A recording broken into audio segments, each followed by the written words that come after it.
ఈ వేకెన్సీస్ని భర్తీ చేయండి అనేసి నిరుద్యోగులకి సంబంధించినది ఇది. సో నార్మల్గా ఎలక్ట్రికల్ డిపార్ట్మెంట్లో చాలా వేకెన్సీస్ ఉంటాయని అందరూ బీటెక్లో ఎలక్ట్రికల్ డిపార్ట్మెంట్ ఈసీ అట్లా తీసుకుంటారు. సో దానికి సంబంధించిన ఏఈ అంటే అసిస్టెంట్ ఇంజనీర్ పోస్టులను అండ్ అలాగే ఏడబ్ల్యూ సివిల్కి సంబంధించిన వేకెన్సీస్ని కూడా భర్తీ చేయండి అని అంటున్నారు. అండ్ నెక్స్ట్ ఇంకొకటి నిరుద్యోగులకు అందరికీ సంబంధించి ఒక కామన్ అంటే లైక్ కేటగిరీ వైజ్గా ఇంతమందికి సవాల్ చేస్తారు కదా, అట్లా నిరుద్యోగ మహాగర్జన అనేది అయితే ఉంది. సో దాని గురించి కూడా నేను ఇదే వీడియోలో మీకు అప్డేట్ అయితే ఇస్తాను. నెక్స్ట్ 2 లక్షల ఉద్యోగాలు భర్తీ చేస్తామన్నారు. మరి ఆ ఉద్యోగాలు ఏవి అని చాలా మందికి డౌట్ అయితే ఉంది. మరి వీటిని ఎప్పుడు రిలీజ్ చేస్తారు ఏంటి అనేది మనకైతే తెలియదు. అండ్ ఎన్నికలు తప్ప ఉద్యోగాలు ఏవి అండ్ నోటిఫికేషన్స్ ఏవి అని ఇంకొక ఆర్టికల్ కూడా పేపర్లో వచ్చింది.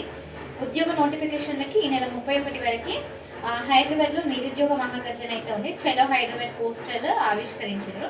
అండ్ స్టూడెంట్స్ని యూజ్ చేసుకొని గెలిచిన వాళ్ళు చాలామంది ఉన్నారు. బట్ ఎలక్షన్స్ వచ్చిన తర్వాత అసలు నోటిఫికేషన్స్ వేయట్లేదు.